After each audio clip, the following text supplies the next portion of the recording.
Assalamualaikum warahmatullahi wabarakatuh.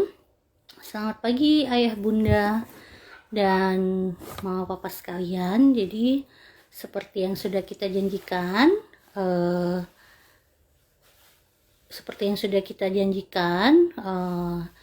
dalam memperingati eh, Hari Disabilitas Internasional, hari ini kita akan membahas ya mengenai belajar mengenai ini sudah ada request ya dari pembicara kita hari ini, yaitu Dokter Julie Hartati.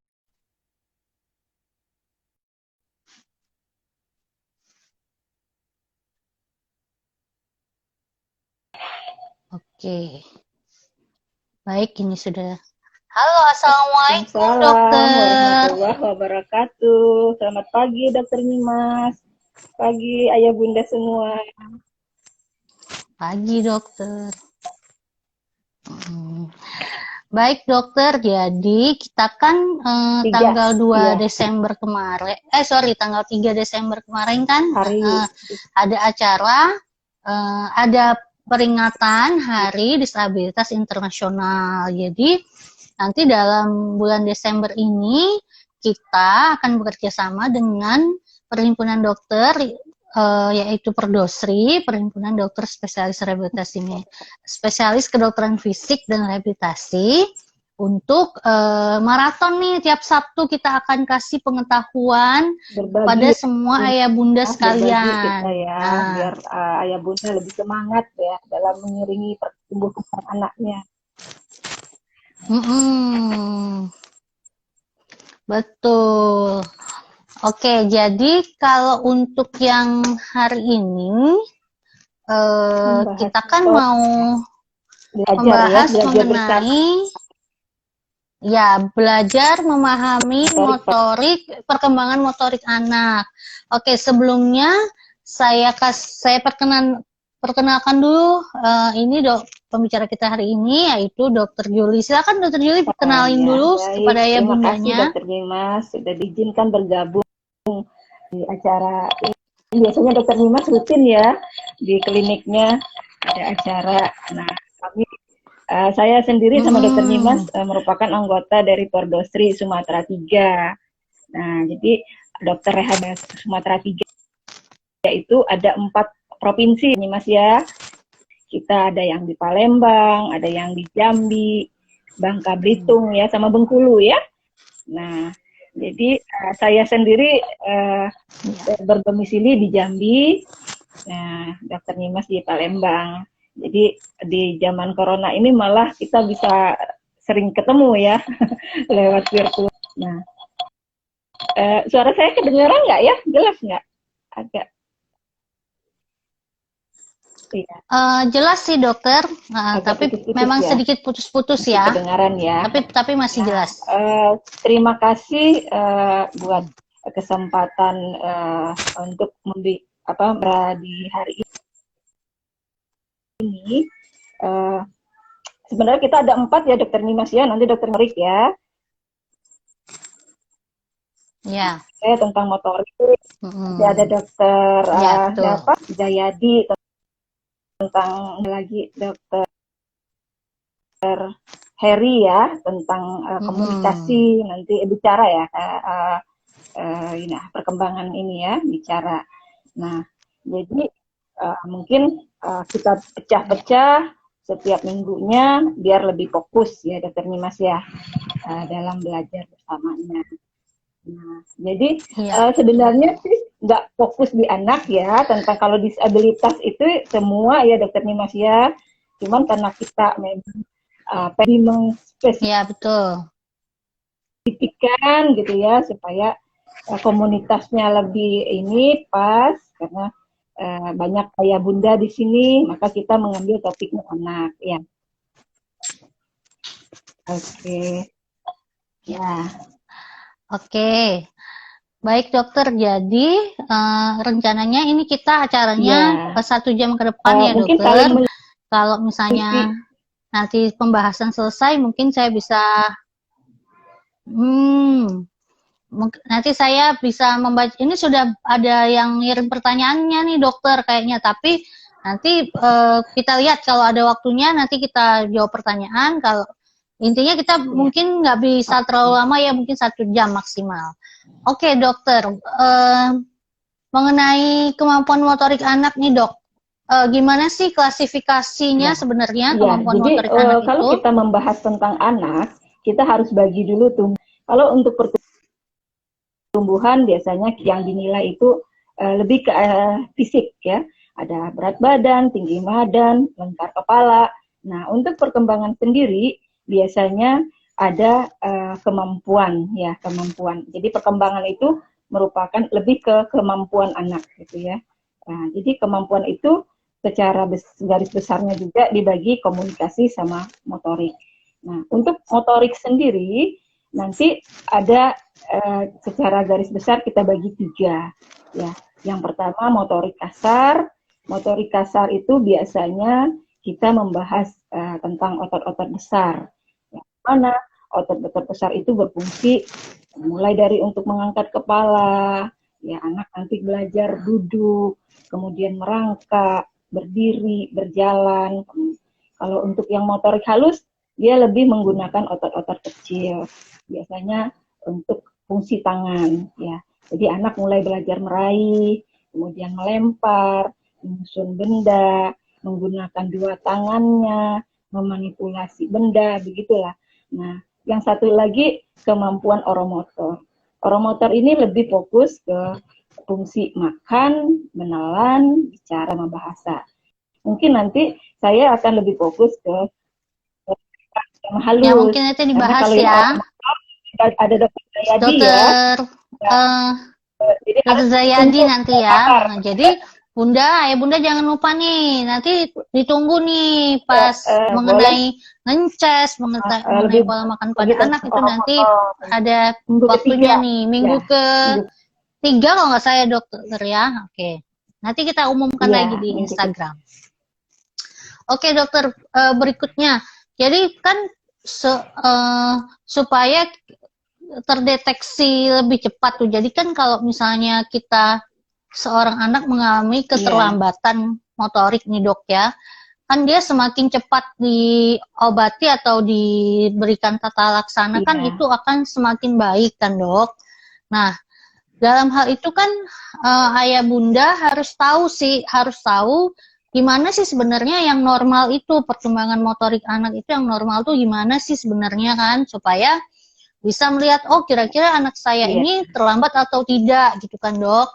Jadi gimana nih dok, kalau mengenai perkembangan motorik anak yang normal itu bagaimana dok? Normalnya biasanya bayi dari baru lahir sampai nanti tumbuh kembang sampai besar, sampai menjadi dewasa itu, dia sudah punya pola, ya, punya pola perkembangan sendiri.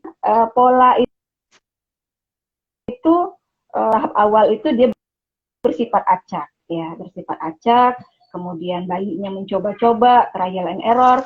Oh, kalau berhasil dia mengulangi, jadi sehingga menjadi semacam rutin dan kemampuan nanti akan berwujud menjadi kemampuan. Nah, selanjutnya lagi akan lebih meningkat, gerakannya lebih menjadi terarah dan terintegrasi.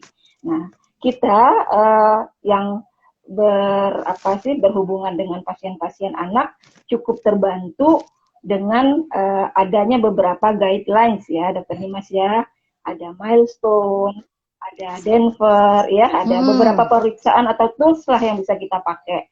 Nah, semuanya itu disusun oleh para ahli, ya kebanyakan berdasarkan usia ya, dibagi berdasarkan range usia. Nah, untuk usia misalnya 0 sampai 4 bulan, kemampuannya apa sih yang biasanya normal yang harus ada gitu. Walaupun nanti bervariasi ya, nggak semua anak harus ada semua, belum tentu ya. Jadi itu tadi perkembangan anak itu akan terus terjadi secara optimal berdasarkan usianya, hanya saja nanti bervariasi gitu, kecepatannya bervariasi. Makanya kita penting tahu supaya kita bisa melakukan secara dini gitu. Kalau ayah bundanya lebih aware di tahap-tahap awal dan rajin, jadinya ya kan rajin melakukan semacam latihan, mengenalkan lingkungan baru, ya, karena anak-anak bayi itu sendiri juga belajarnya itu sambil bermain ya Dokter Dimas ya, sarananya itu sambil bermain, harus kemampuannya itu bisa dicapai simulasi gitu. Nah di kali ini saya akan lebih fokus supaya kita nggak banyak ya, nggak kemana-mana. Niatnya mungkin dibagi 3 aja Dokter Dimas. Jadi 0 sampai 4 bulan, sampai 12 bulan, sama 12 bulan sampai 24 bulan. Ya, 2 tahun pertama. Ya, walaupun nanti tetap aja sampai umur 7 tahun, 10 tahun, 12 tahun itu ada ya, tetap ada itunya. Patok ayah bunda pegang gitu. Tapi biasanya aware kita di 2 tahun pertama itu sangat membantu. Nah, untuk 4 bulan pertama itu, dari lahir sampai umur 4 bulan itu, yang paling penting itu prinsipnya bayinya mulai membentuk kemampuan untuk stabilitas tubuhnya ya, untuk perkembangan dari stabilitas tubuh. Nah, jadi pembentukan kontur. Nah, kontrol postur ini merupakan modal awal untuk perkembangan motoriknya. Jadi sangat penting buat ayah bunda memberikan fondasi awal untuk bayi itu ya. Dengan kontrol postur yang bagus, bayinya akan mudah ya, akan memudahkan bayi untuk mencapai tahap perkembangan berikutnya. Nah, apa sih tandanya kontrol postur itu bagus ya? Jadi pada tahap kontrol postur ini biasanya pada umur 0 sampai 4 bulan itu bayi sudah mulai, kalau diposisikan baik itu posisi dalam posisi tengkurap, bayi sudah mulai bisa mengangkat kepalanya sedikit gitu ya. Nah, kemudian cenderung ke arah garis tengah gitu ya. Jadi baik itu tangan atau gerakan tangan, gerakan kaki itu diusahakan seimbang ya, kesimetrisan gerak. Nah, ya. Jadi supaya seimbang gitu ya. Karena kan jadi kita menjaga di garis tengah stabil gitu ya, Dok kan? Ya. Nah, karena berdasarkan itu terus akan pas biasanya ya kan dari kepala itu ya otot kepala, otot yang menyangga kepala leher itu dulu gitu ya, itu yang pertama gitu. Kemudian ya stabilitas bahu itu penting. Kenapa? Karena kalau itu sudah siap, bayi akan mudah melakukan perkembangan motorik halusnya. Ya, itu juga membantu. Kalau misalnya untuk dia bisa angkat kepala dan angkat bahu itu ya, maksimal harus bisa umur berapa, Dok? Umur 0-4 bulan itu ya. Nah, jadi kenapa itu tadi penting? Yaitu tadi karena pada umur awal itu kan 0 itu masih ada refleks awal gitu ya. Jadi kemampuan bayi itu lebih berupa refleks. Nah, jadi dengan dengan adanya itu bayi juga otomatis ada kemampuannya untuk bergerak gitu ya, untuk mulai menggerakkan otot atau menopang badannya tadi gitu. Nah, jadi supaya berarti gimana Dokter Dimas? Untuk menstimulasinya, ya, Dok, ya kan? Jadi apa sih pentingnya kan umur 4 bulan tuh bayi sudah mulai, kalau memang sudah ini bahkan dia sudah mulai bisa tengkurap gitu ya. Jadi bukan cuma telentang, kalau ditengkurapkan itu dia sudah mulai bisa memindahkan kepalanya gitu ya. Enggak apa sih lagi nggak kebantal atau ke apa gitu ya. Dia sudah mulai bisa supaya jalan napasnya aman gitu. Sudah merupakan refleks juga gitu. Nah, kegunaannya apa sih sebenarnya gitu ya dari telentang, tengkurap itu. Jadi nanti ada kegunaannya tersendiri gitu. Nah, jadi kalau misalnya karena prinsipnya tadi begitu ya ada kontrol postur ya, sehingga yang bisa dilakukan oleh orang tua menstimulasi ke arah sana gitu ya. Apa aja ya. Jadi misalnya kan kalau 4 bulan pertama tuh biasanya anak masih lengket betul sama mamanya ya, sama bundanya ya, menyusu ya, rata-rata tuh diberi ASI ya kan. Nah jadi sambil kita ASI itu mungkin ya udah kalau itu kan patokan ASI itu sesering mungkin gitu ya, semaunya bayi gitu ya, nggak ada jamnya. Mau 1 jam, ya, jam 2 jam itu biasanya bisa 8-12 kali sehari ya kan. Jadi otomatis yang paling kontak dengan bayinya ya bundanya gitu ya kan. Nah maka disitulah kita penting menumbuhkan kenyamanan buat bayi gitu ya, bayinya merasa nyaman. Kemudian pada saat menyusu itu sendiri ada proses belajar ya. Jadi pada saat menyusu, bayi sambil menyusu, bayi dipeluk bundanya dengan nyaman. Kemudian bayi mengarahkan tangannya, biasanya dia memegang ke arah bundanya gitu ya. Apalagi kalau bundanya memang hobi berlendang, itu memberikan stimulasi secara secara suara dan dekapan itu juga merupakan stimulasi tersendiri. Jadi kalau 4 bulan pertama itu yang pertama tadi kita memberikan kenyamanan pada saat memberikan ASI. Nah, kemudian apa selanjutnya selain itu boleh bayinya digendong gitu ya, dengan digendong tetap di dekat. Nah, nanti diajak berlingkungan sekitar. Karena kan nanti umur 1 bulan tuh bayi itu sudah bisa nengok gitu. Nanti dia ngelihat kita ya, kadang nanti nggak fokus gitu. Tapi nanti dia masih menatap gitu ya, mulai melihat gitu. Bahkan ada beberapa yang sudah senyum ya, ada senyum sosial sudah mulai beberapa bulan itu. Nah, kemudian yang berikutnya, dokter, ya. Yang berikutnya ya, yang bisa lagi kita berikan di umur usia ada mainan ya, mainan. Nah, misal mainan yang penting itu berwarna sama bersuara ya, karena anak sudah mulai ada perhatian tuh gitu. Jadi kalau warna kan dia bisa warna-warna cerah gitu ya. Jadi biasanya bayinya sudah mulai bisa mengikuti. Makanya biasanya kan normal tuh ibu-ibu sudah ngasih kerincingan ya, kerincingan ya namanya tuh yang mainin anak yang bisa bunyi-bunyi ya. Itu tahu misalnya ya yang muter-muter itu, yang burung yang nyanyi itu ya kan. Tuh. Berikutnya apalagi itu tadi letakkan bayi boleh ya selain digendong letakkan bayi pada box atau alas tidur. Itu tadi 2 posisi telentang sama posisi tengkurap ya, nanti menyesuaikan lah. Mungkin tahap awal 1-2 bulan telentang ya. Nah, tapi nanti kalau dia sudah mulai bisa miring, angkat kepala, nggak apa-apa di posisi tengkurap, cuman dijaga aja gitu tadi, jangan sampai jalan napasnya terputus.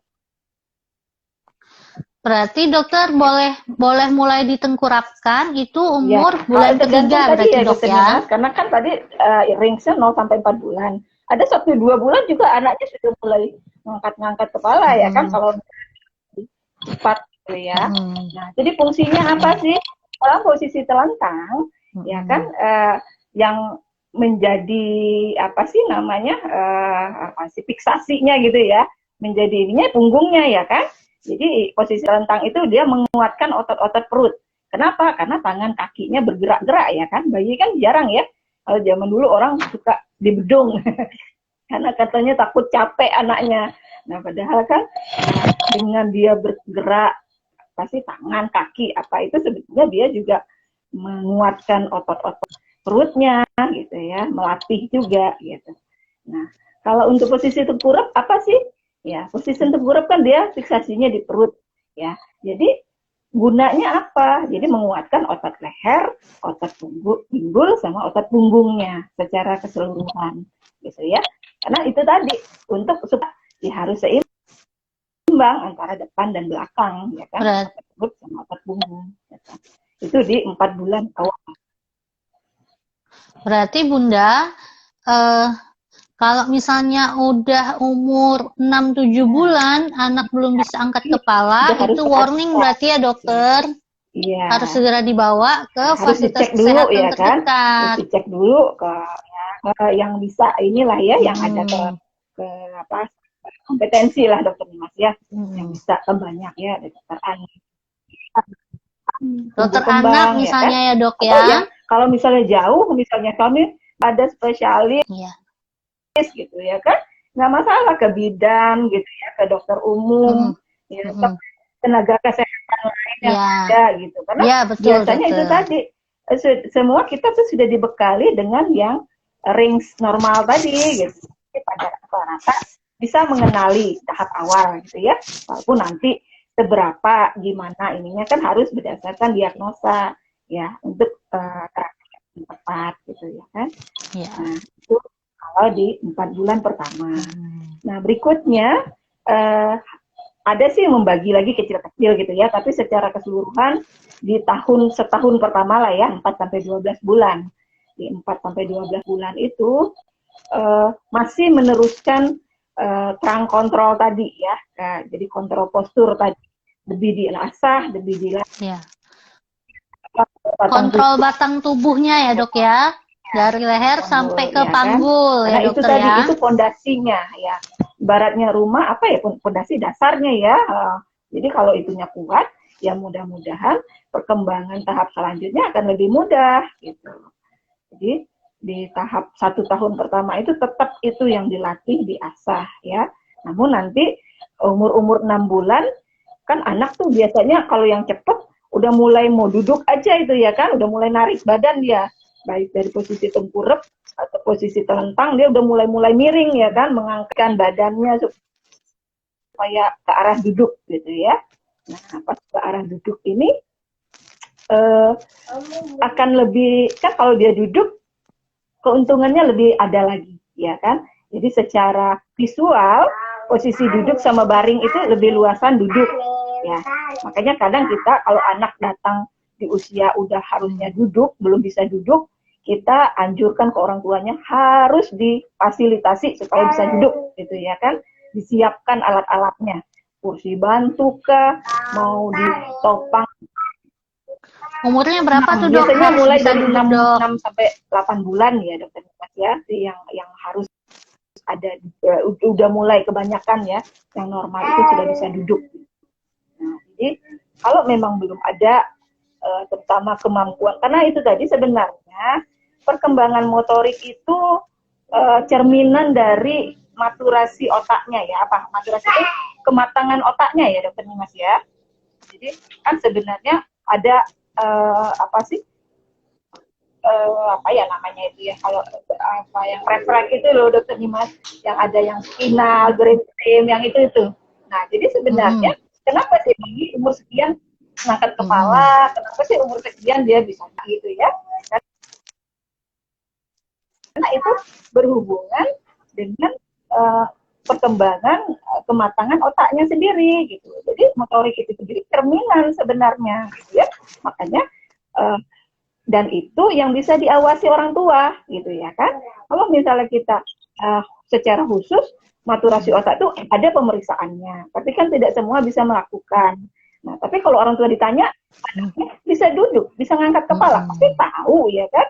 Dia ya itu gitu, motorik, terutama motorik kasar gitu, karena pasti orang tuanya aware. Kalau masih belum ngomong 2 tahun, kadang orang tuanya masih ya udahlah gitu ya kan, masih banyak pembenaran kadang ya kan, ya udahlah. Nah dulu juga orang tuanya kata neneknya, dulu juga kamu ini apa lambat ngomongnya gitu ya kan, oh ini gitu, pasti masih ada apa ya pembenaran atau inilah istilahnya pemakluman. Tapi kalau misalnya gerak kasar, kayak nggak bisa duduk, nggak bisa ngangkat kepala gitu ya, nggak bisa mulai jalan,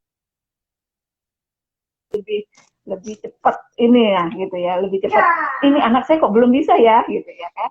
Apalagi misalnya sudah anak keberapa, sudah ada kakak apa abangnya yang bisa dijadikan apa sih patokan. Walaupun kayak tadi belum tentu ya setiap anak itu punya pola sendiri, karena nggak bisa gitu. Ada anak yang umur 11 bulan bisa jalan, ada yang 14 bulan, ada yang ini gitu. Sebenarnya panduannya secara kasar gitu ya. Jadi nanti mana yang ya. Kalau dari apa? Kan tadi sudah tuh angkat kepala, tengkurap, duduk. Nah, sekarang kalau ke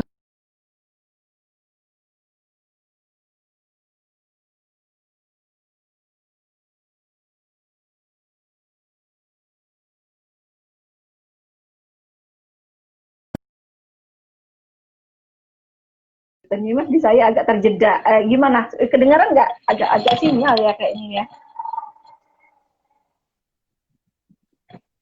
Ya, tadi agak terputus sebentar, dokter. Bisa duduk ya, kan duduk 6 bulanan ya. Angkat kepala, tengkurap, dan duduk, dok.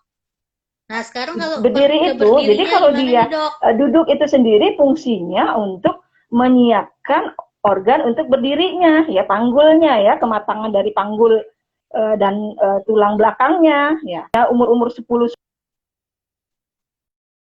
bulan, sebelum berdiri biasanya anak menjalani fase merangkak, ya dokter Nimas, atau merayap, ya. Jadi harusnya sih ya itu ada fase itu sebelum dia mulai belajar berdiri gitu ya, supaya itu semua ternyata ada fungsinya ya. Dengan dia merangkak menggunakan tangan ya untuk menopang berat badannya, memindahkan mulai bergerak itu ya kan ke arah sekitar, itu akan lebih menyiapkan organ-organ atau alat-alat gerak untuk jalannya nanti gitu. Jadi keseimbangannya pun akan lebih akan lebih terasah gitu ya kalau dia sudah ada fase merangkak. Anak saya dua-dua nggak merangkak loh, tapi bisa jalan langsung. Nah, tapi itu tadi ujung-ujungnya sekarang saya baru sadar ternyata merangkaknya itu ada kerugian gitu ya. Yang kecil suka nabrak jadinya, nabrak dinding, kadang pintu, kadang apa ya, jadi keseimbangannya sedikit terganggu. Gitu. Tapi kalau anak yang fase smooth ya, yang melalui semua fase, biasanya akan lebih baik. Nah, kapan sih? Yaitu umur-umur mulai bisa merambat ya, merambat itu berdiri ya sambil berpegangan. Nah, sambil berdiri. Oh ya dokter, maaf tadi kelupaan. Kalau stimulasi untuk duduknya gimana dok? Tadi kan kita sudah belajar tuh stimulasi untuk angkat kepalanya sama tengkurap. Nah, kalau stimulasi untuk duduknya gimana dokter caranya? Ya, kalau untuk duduk, yang bisa kita lakukan biasanya kan tadi tetap modal utamanya itu di otot perut sama otot punggung ya. Nah, jadi di fase 4-12 bulan itu kita memberikan latihan lah istilahnya ya, stimulasi yang menguatkan otot-otot perut atau punggungnya. Jadi kalau masih dalam posisi baring anaknya, yang bisa kita berikan mainan gitu ya, mainan yang bisa diraih atau digenggam gitu ya. Nah, itu biasanya kita kasih jarak. Kenapa? Karena biar anaknya ada usaha gitu untuk meraih atau mendapatkan barangnya. Nah, itu juga melatih dia, menguatkan untuk bisa berpindahnya gitu ya. Nah, yang kedua bisa diajak makin mengenal lingkungan lebih banyak gitu ya. Kalau tadi cuma fokus mungkin di rumah aja, kalau ini udah mulai bisa ke lingkungan sekitar. Nah, cuman masalahnya sekarang zaman corona ya, yang harusnya bisa ketemu sama teman-teman yang seusia gitu ya, dia bayinya bisa belajar bersama sama yang anak-anak lain. Nah, kalau di zaman corona ini mungkin akan ada sedikit pengecualian ya, ya ada protokol khusus ya yang harus dikerjakan kalau memang harus berinteraksi keluar rumah gitu ya. Nah kemudian bisa juga mulai itu tadi yang seperti saya bilang tadi, kalau memang harusnya duduk belum mampu duduk ya kita fasilitasi untuk duduk gitu ya. Jadi kalau misalnya memang ya disediakan kursi gitu, kursi. Nah jadi yang paling penting sebenarnya ada juga yang kadang kita lupa, Dokter Nimas, itu kegiatan makan bersama itu loh, ya kan? Ya kalau kan zaman sekarang agak banyak yang sibuk ya orang tua ya, ayah bundanya banyak di luar atau apa. Jadi kadang kegiatan makan bersamanya agak agak lewat gitu ya. Nah, apa sih makan bersama ini? Banyak hal yang bisa dipelajari sama anak gitu ya. Jadi bukan hanya proses makan gitu. Jadi dengan dalam kegiatan makan bersama ini yang lain gitu ya. Jadi bisa saling bertukar anak bisa mengenal, karena itu tadi proses belajar anak yang paling ini itu tetap dalam proses mengenal lingkungan yang baru gitu ya. Makin banyak dia kenal ya. Berarti dokter umur berapa sih kita boleh misalnya kita dudukkan nih gitu. Oh, ini anak jadi kita posisikan duduk dengan dimana tentunya tetap harus ada support leher dan support badan ya dok waktu kita dudukkan ya. Itu umur berapa dok baru bisa kira-kira? Di atas 6 bulan itu harusnya bisa duduk ya, bahkan ada yang sudah bisa mandiri. Nah tapi kalau tidak, itu tadi kita fasilitasi duduknya. Kalau memang lehernya sudah bisa bergerak, berarti kan leher kan nggak perlu penyangga, kita cuma perlu penyangga untuk perang ya, dada gitu, sekitar ketiak aja. Nah, jadi kursinya harus kursi yang bersandar tegak ya kan, jangan kursi yang letoy yang ini gitu, yang lembut. Kenapa fungsinya? Ya itu tadi bagian belakangnya gitu supaya bisa tegak baik gitu ya. Nah, yang paling penting lagi berikutnya kaki ya, posisi kaki ya harus telapak kaki ini harus napak gitu loh. Jadi kalau misalnya memang dikursi ya dibuatlah alasnya gitu ya untuk kakinya supaya napak dengan pas gitu. Nah, itu juga menguatkan, memfiksasi juga ya bagian distalnya, bagian bawahnya gitu. Nah, berikutnya lagi apa? Kalau memang udah bisa sih, cuman kok kayaknya mau merambat, mau membalik badan, mau susah gitu ya kan? Kita lagi motivasi dengan permainan yang bergerak gitu ya. Jadi untuk ngelatih dia supaya lebih lancar, udah bisa sih dok, cuman nggak terlalu lancar. Ya udah kita kasih mainan yang bisa bergerak. Apa tuh? Misalnya bola. Ya kan kalau bola kan didorong-dorong sama anaknya lari ya, ini bergeser. Ya anaknya semangat ya kan ngejar ini. Atau mainan mobil ya kan, mobil beroda ya, dengan beroda. Ya, dia ngejar gitu ya, bisa lebih karena prinsipnya kan latihan ya dokter Dimas. Semakin sering pengulangan, semakin sering stimulasinya, semakin dapat kemampuannya nanti gitu. Kemudian itu tadi balik lagi sebenarnya, jadi nanti ke fasilitas umum ya kan, anak itu sudah harus dikenalkan dengan lingkungan gitu. Jadi beberapa yang datang tuh karena cuma sama ibunya berdua aja sehari-hari di rumah gitu ya, begitu dibawa keluar takut anaknya gitu ya, nggak bisa dengar suara, nggak bisa dengar takut sama orang gitu ya kan. Nah, ini nanti karena 7 bulan tuh biasanya dia sudah bisa kenal ya mana yang anggota keluarga, mana yang orang asing, biasanya takut ya, ada perasaan tidak amannya itu gitu. Ya jadi di umur ya.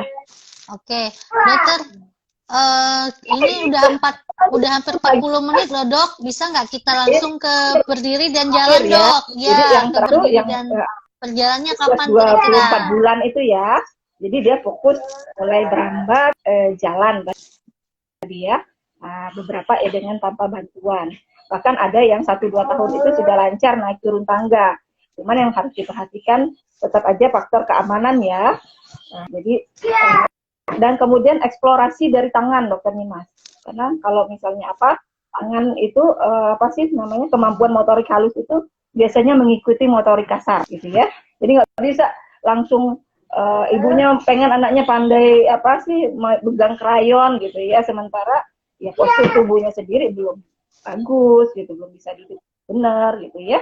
Nah itu apa sih stimulasinya ya? Jadi karena 1-2 tahun itu sudah lebih lagi, jadi kita arahkan ke permainan yang memerlukan koordinasi. Ya, koordinasi apa tuh? Balok misalnya ya, balok-balok bisa nyusun-nyusun ya, nyusun baloknya. Atau misalnya apalagi yang meningkatkan kemampuan mobilisasinya, anaknya bergerak.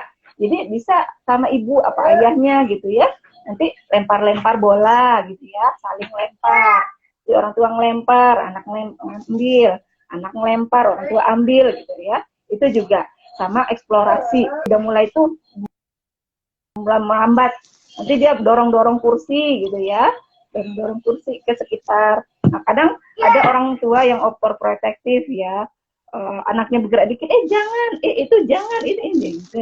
Jadi akan menghambat juga gitu untuk perkembangan anak. Yang baiknya Oke. Dokter, jadi kalau bisa kita rangkum nih dok, ada nggak patokan-patokannya? Jadi harus bisa angkat kepala umur berapa, harus bisa duduk umur berapa, harus bisa berdiri umur berapa, harus bisa jalan umur berapa. Patokan yang maksudnya supaya ayah bunda ya, ini aja lebih ya, 4 ingat bulan, gitu ya, loh. 4 bulan supaya tidak terlalu kepala, banyak yang gitu dia ya. ingat gitu. 4 bulan.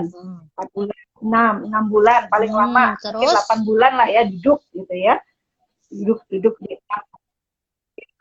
6 sampai 8 bulan harus mulai bisa berdiri duduk. itu dari 10, tapi kebanyakan setahun lah ya. Ya 10 lah, 10 bulan. Iya, 12 bulan. 10 sampai 12 tahun 12 bulan itu berdiri dan berjalan ya. Walaupun nanti ada yang 14 bulan itu dia masih perlu keseimbangannya masih belum baik gitu. Tapi intinya sudah ke arah tegak ya, ke arah tegak kalau di atas setahun ya. Mungkin itu ya secara garis besar ya Dokter Nimas. Udah ya waktunya. Ya udah 45 menit kita dok. Oke baik. Sekarang ini dok yang sering banyak ditanya sama ayah bunda nih, pemakaian walker. Boleh gimana nih dok? Boleh atau enggak nih? Ini Jadi ada yang nanya itu soalnya nih dok. Ini apa sih yang beredar, yang pengetahuan secara umum lah ya. Kita sebagai orang tua tuh merasa dengan di walker anak lebih bisa cepat jalan gitu ya, lebih aman.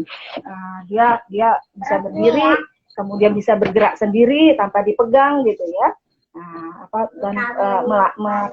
Memfasilitasi untuk kemampuan jalannya. Namun ternyata beberapa penelitian fokus tentang walker ya menemukan pemakaian walker itu malah menghambat perkembangan motorik atau mental anak gitu. Kenapa? Karena tadi dengan walker anaknya kan dipaksa ya, yang harusnya mungkin belum bisa duduk, belum bisa merangkak tadi, belum kuat otot-otot panggulnya itu kita paksa berdiri gitu ya, sehingga anak melakukan adaptasi sendiri. Jadi ternyata kalau di walker itu kan rata-rata anaknya jinjit gitu kan. Itu satu. Nah, dengan posisi jinjit itu harusnya kan kalau berdiri seimbang tuh otot paha depan sama otot paha belakang. Ya, jadi sehingga menopang bagus. Nah, tapi pada anak pakai walker karena dia biasa berjinjit, otot bagian belakangnya lebih kaku gitu ya, lebih dia memakai otot-otot bagian belakang. Jadi malah nanti timbul masalah lain. Yang kedua, walker itu sendiri kan bentuk kurungan ya, 4 gitu. Kesannya anak bisa gitu ya berdiri. Namun ternyata kemampuan berdiri anak itu bukan hasil kemampuan dia sendiri, tapi dipaksa gitu ya. Jadi sehingga dia tidak siap dan posturnya biasanya cenderung condong ke depan ya, membungkuk gitu ya. Nah, dengan membungkuk itu sendiri tadi itu tidak sesuai dengan teori kita tadi. Dia harus batang tubuhnya harus tegak ya kan, harus untuk mempersiapkan kemampuan untuk motorik yang baik tadi gitu. Dan berikutnya Dr. Nimas, kemudian trauma karena pakai walker ya kan, karena orang tuanya merasa aman, anaknya kadang ditinggal. Nah begitu ini anaknya meluncur sana sini kepentok misalnya, terjungkil ya, terbalik gitu ya walkernya, jadi trauma. Jadi akan lebih tuh ya kalau walker. Jadi ayah bunda, tapi ada ingat ya, baby walker sebaiknya jangan usah digunakan gitu. Kecuali ada walker tertentu. Silakan dokter. Tadi juga saya mau ngomong itu tuh. Ya, rekomendasi yang dari Amerika ya, American Society for Test gitu ya, for Test and Material. Jadi udah diuji. Jadi ada syarat tertentu walker yang istilahnya katanya aman, bisa dipakai. Yang pertama lebarnya ya, lebar walkernya harus dia pakai inci, 36 inci atau 91,4 cm gitu. Yang kedua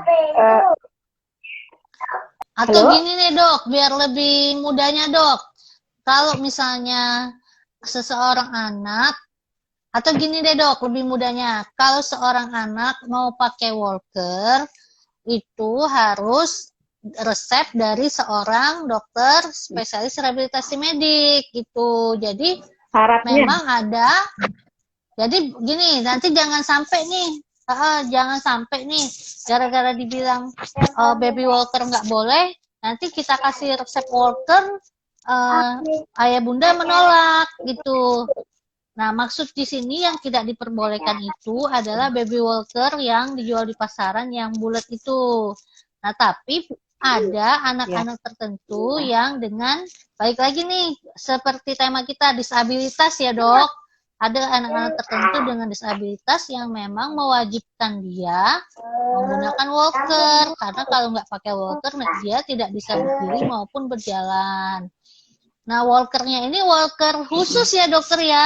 Nanti akan diresepkan oleh karena nanti akan dibuat spesialis rehabilitasi medik. Kan? Gitu. Terutama di bagian ininya reman. Jadi yang direkomendasikan itu yang bisa walkernya berhenti, begitu anaknya berhenti, walkernya berhenti gitu. Jadi ada braking mekanismenya ya, yang aman. Oke, masih ada lagi nggak ya? Apa ya topik kita itu? Yang perlu diwaspadai. Ya, nah dokter, iya betul dok. Ada beberapa tanda ya. Kalau tadi misalnya normalnya, orang tua udah kebayang nih, harusnya sekian harus bisa angkat kepala, sekian duduk, sekian berdiri. Jadi yang kadang kok kayaknya agak beda gitu ya dari yang normal gitu ya, dari yang anak-anak lain. Nah biasanya yang biasa diperhatikan sama orang tua tuh ada beberapa hal ya. Yang pertama pola tonus dari ototnya sendiri ya. Jadi kalau anak yang ada gangguan itu hanya cenderung lemes, malah ya lemes, kayak kan harusnya kan otot ini ada tonus tuh apa ya dokter Mas, ada kayak masanya. Nah, kayak kayak iyalah gitu ya, kenceng kayak, gitu loh ototnya tuh. Jadi kekencengan otot. Jadi otot tuh ada masa ototnya lah ya. Jadi kalau misalnya kok anaknya cenderung lemes ya, terus nggak seimbang kanan kirinya gitu ya, kok yang kanan aktif yang kiri enggak gitu ya, dia dikasih apa-apa dia pakai kiri misalnya, kan normal kan kanan ya, walaupun kok ini apa-apa kiri ya, kirinya gerak-gerak, kanannya kok kayak tergantung gitu, lunglai gitu ya. Atau misalnya tangannya aktif nih, cuman kakinya kok kayaknya nggak bisa gitu ya, nggak bisa diposisikan gitu, kaku, tergantung ya. Atau misalnya kalau kita posisikan yang harusnya dia ada tegangan, misalnya tadi kalau kita pangku atau kita misalnya posisikan tengkurap, dia bisa ngangkat kepala, ini kok kayaknya lemas aja gitu ya, itu sudah harus waspada ya, tanda-tanda waspada. Kemudian apalagi itu tadi anak gitu ya, pokoknya apa-apa refleks ininya tuh sensitif sekali gitu ya. Memang kan kalau usia Moro umurnya ya 2 bulan ya, 2 bulan pertama ya. Memang kan rata-rata bayi terkejut gitu ya, tapi kan lambat laun kan hilang. Ini sampai umur 1 tahun juga masih gampang terkejut gitu ya. Udah sesuatu juga biasanya. Atau misalnya malah kaku. Ya kalau tadi lemes, nggak ada tenaganya, kalau ini malah kaku berlebihan. Ya kan, jadi susah malah digerak-gerakkan misalnya tangan atau kaki. Itu juga merupakan suatu tanda ya kan. Malah nggak bisa ditekuk-tekuk gitu ya dok, susah tangan kakinya gitu ya kayak kan. kenceng, kayak tegang Iya, terus jadi gitu orang ya tua dok. juga harus lebih waspada. Kemudian kurang aktif ya kan, lemah, terkulai ya itulah. Terus ada lagi posisi-posisi tertentu biasanya. Kalau misalnya dia duduk, biasanya misalnya ya ini udah lewat nih tahap-tahap begitu, udah bisa sampai tahap duduk. Nah tahap duduk itu biasanya dia cenderung pakai apa, huruf W, kakinya ke belakang. Huruf W gitu ya. Biasanya kita suka nanya dari poli, Bu, anaknya duduknya M apa W? W kakinya ke belakang gitu ya. Itu juga merupakan satu tanda gitu. Kalau belum siap juga organ apa sih, otot-otot kakinya gitu ya. Nah kemudian kalau misalnya untuk merangkak, udah di usia merangkak gitu ya, di usia merangkak atau berjalan gitu, kakinya menekuk gitu ya. Yang harusnya kan kalau berdiri ya kaki tegak aja gitu, lurus gitu. Walaupun nanti ada fase-fase perkembangan kaki ya, Dokter Nimas, tungkai gitu. Tapi pada ini kok kesannya kayak kelinci gitu ya, kakinya ngelipat gitu di bagian lutut gitu ya, mau ngelompat gitu.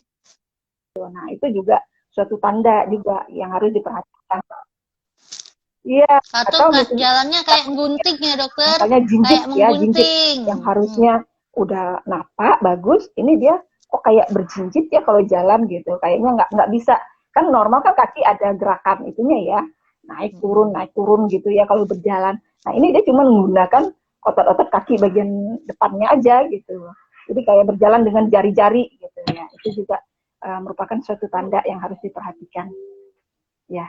Itu ya kali ya. Oke, dokter. Nah, sekarang kan ini lagi pandemi nih, dok, Ya. COVID-19 kan, dok.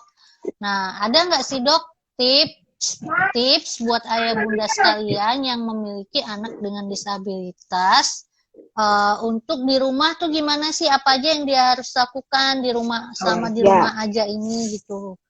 Ada, dari Perdosri sendiri sudah mengeluarkan ya kayak brosur gitu ya, Dokter Nimas, yang bisa disebarkan ke seluruh masyarakat, ke orang-orang tua gitu ya. Jadi apa sih? Memang prinsipnya kita mencegah ya kan, di zaman COVID ini kita mencegah. Jadi diusahakan anak yang biasanya rutin terapi ya sekali, 2 kali seminggu, 3 kali seminggu.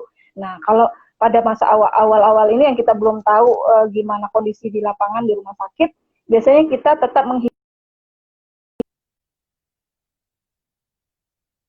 itu tadi berdasarkan latihan yang selama ini sudah diberikan di rumah sakit gitu ya. Tidak ke rumah sakit kecuali memang terpaksa gitu. Ada tanda-tanda bahaya.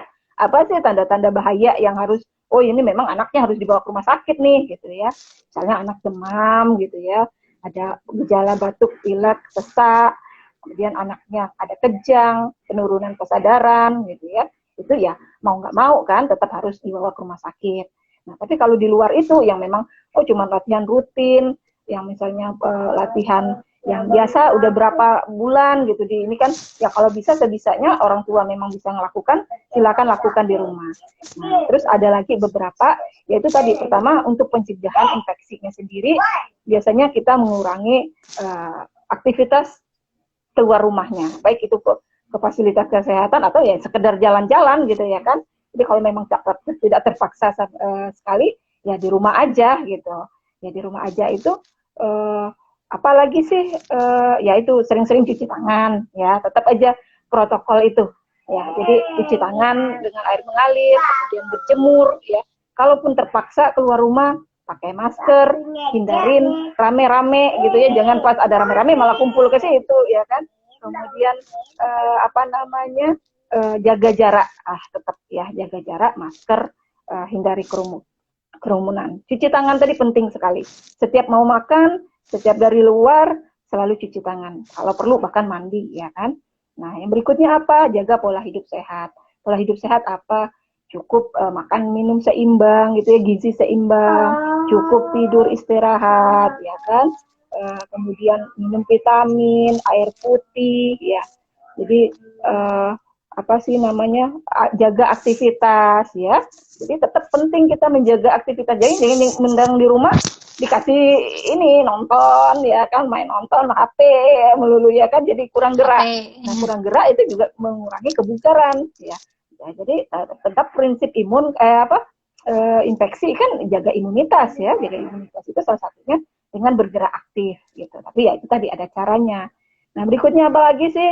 Yaitu manfaatkan waktu senggang tadi untuk kegiatan bermanfaat. Banyak sih kegiatan bisa dilakukan di rumah ya kan, mengerjakan pekerjaan rumah, misalnya kalau anak sudah di usia sekolah ya kan, sekarang kan belajarnya dari rumah ya kan, daring.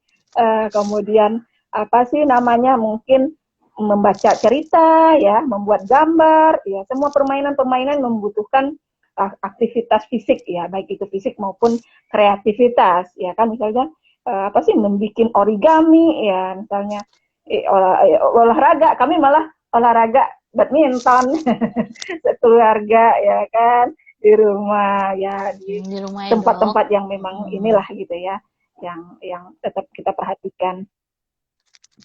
Nah, untuk yang sudah biasa terapi, kemudian sekarang jadi takut ke rumah sakit, jangan lupa di rumah tetap kerjain PR-PR dari dokternya, PR dari dokter spesialisnya, PR dari terapisnya, itu diulang terus di rumah, jangan tamutan di rumah jadinya nggak pernah latihan gitu loh, nggak pernah terapi.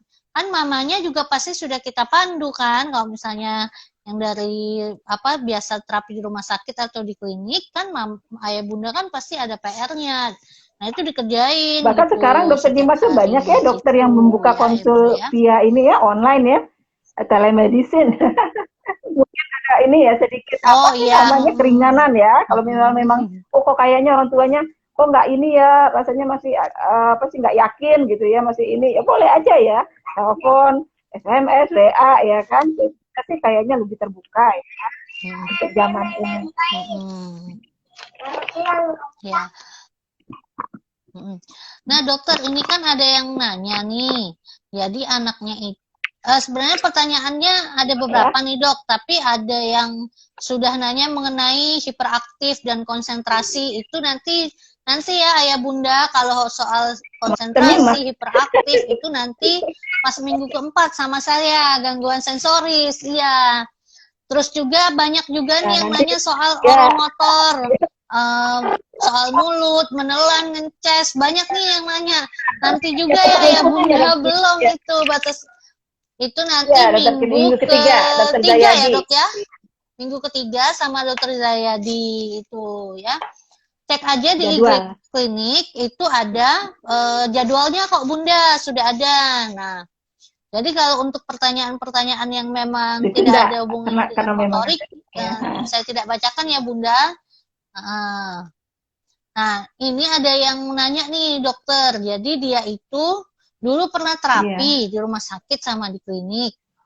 Nah, mungkin dulu waktu sebelum terapi dia belum bisa jalan kali ya dok. Nah, mungkin dia udah bisa jalan, jadi sama terapisnya kita luluskan. Nah, tapi sampai sekarang anaknya itu masih sering jatuh dok. Kalau misalnya jalannya cepat atau jalannya lari gitu. Ya, itu tadi kira-kira ya kan. Kenapa ya? Jadi kalau untuk komponen berjalan banyak faktor lagi sebenarnya ya, selain otot ya kan. Jadi nanti ada sensoris, mungkin nanti dokter Dimas juga ini ya bahas. Ada lagi koordinasi, ada keseimbangan. Jadi sebenarnya mungkin inilah yang perlu untuk diakses ulang ya dokter Dimas. Kalau misalnya memang tadi udah lama tuh free-nya gitu ya, liburnya. Ya, kalau misalnya memang ya udah bisa jalan sih. Nah, cuman kan kita pengen tahu nih jatuhnya kena apa gitu ya. Bisa juga karena otot ya kan, atau bisa karena yang lain. Nah, itulah yang perlu kita assess gitu lanjut. Karena nanti ya tetap harus disesuaikan dengan penyebabnya. Ya.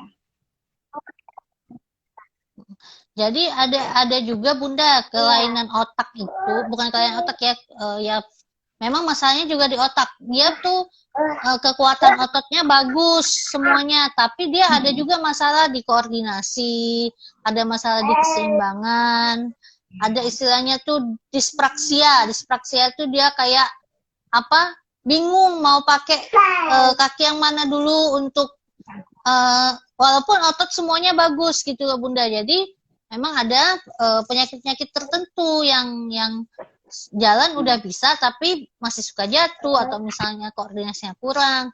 Lebih baik nanti Bunda datang lagi ke rumah sakit terdekat atau ke klinik untuk kita assessment ulang ya Dok ya.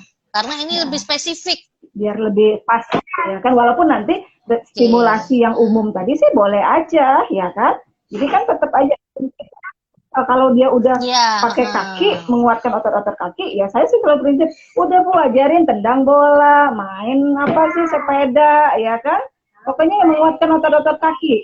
Lu suruh latihan jongkok gitu ya, jongkok berdiri. Manalah yang anaknya bisa. Itu tetap dikerjain. Cuman kan supaya lebih pas ya penanganannya, lebih pas ininya terarah, ya nggak ada salahnya juga saya bilang ya, kita dikonsultasikan ulang.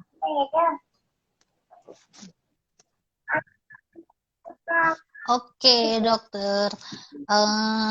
Kira-kira dokter ada lagi yang mau disampaikan nggak, dokter? Kayaknya cukup ya, dokter Dimas ya. Oh ya, itu tadi ya, kadang kebanyakan juga pasti masalah HP, masalah HP sama TV yang zaman sekarang iya, juga. Iya, benar dok. Jadi aduh, anak nggak bisa dilarang gitu ya kan.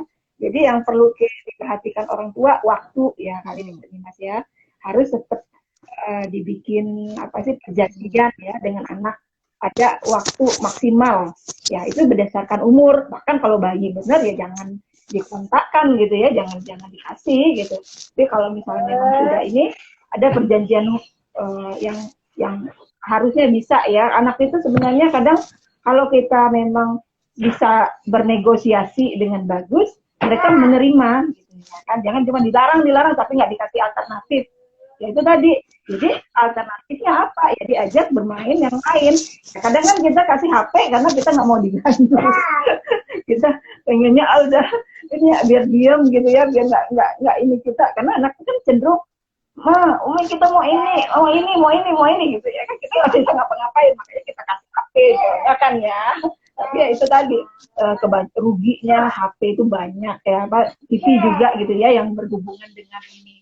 Yang pertama dia bisa mengurangi perkembangan dari otak gitu ya. Kemudian ada bahasanya lagi, kemudian menurunkan kemampuan interaksi dengan lingkungan gitu ya. Dia fokus main aja, dipanggil nggak itu diajak ngomong udah nggak ini gitu ya, nggak respon.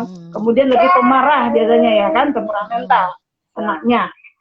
Nah, kalau udah pegang HP harian, gua bisa ngamuk kalau udah candu itu ya, kalau ditarik HP-nya. Nah itu yang harus diwaspadai. Kemudian berikutnya lemuk gitu ya, dia kurang bergerak, duduk ya. Obesitas, bener dong. Apalagi ya, yang terakhir itu bisa apa tadi mata ya kan harusnya sih mata ini bagus kalau ngelihatnya bervariasi ya kan jaraknya. Tapi kalau dia fokus di satu titik lah ya, lama-lama ya mata apa gitu. Jadi ya memang harus nggak tega ya. Orang tua harus mulai gitu ya. Apalagi sekarang kan semua serba online. Kita aja ya, Dokter Dimas, banyak banget acara-acara online. Udah capek mata. Ya itu gitu. Harus ada warningnya gitu ya, biar lebih optimal perkembangan anaknya. Ya itu aja kali ya. Cukup ya. Oke. Iya, terima kasih banyak ya dokter. Nah, Ayah bunda jangan lupa nanti Sabtu depan itu ada lagi kita soal bicara, ya, komunikasi ya, ayah bunda. Nah, nanti waktunya tetap sama jam 10 bunda nanti, oke? Nah, baik, Dokter Juli, terima kasih banyak kami ucapkan atas waktunya. Alhamdulillah ayah bunda sudah dapat ilmu pengetahuan baru nih dari Dokter Juli. Ya. Oke. Izin pamit dulu ya. Oke, ya udah. Pamit gitu. Gimana dokter? Pamit dulu. Ya, ya, nggak apa-apa dok, bareng-bareng aja kita nutupnya. Oke. Baik, ayah bunda itu saja mengenai perkembangan motorik dari Dokter Juli Hartati, spesialis kedokteran fisik dan rehabilitasi. Beliau ini tadi sudah dibilang ya, jadi beliau domisilinya Jambi. Jadi kalau ayah bunda yang di Jambi boleh nih datang ke tempatnya Dokter di Juli. rumah sakit praktek kota, di mana, dokter? Rumah sakit Bayangkara sama Kambang. Iya, rumah sakit kota tadi ya dokter, ya ayah bunda ya. Oke. Yuk, itu saja dari kami untuk kali ini. Nanti berikutnya bertemu lagi dengan kami minggu di depannya. Kesempatan berikutnya. Oh, ada yang ngomongin terima kasih nih dokter. Sama-sama ayah bunda, sama-sama. Ya, ya. Baiklah. Selamat pagi. Assalamualaikum warahmatullahi wabarakatuh. Ya.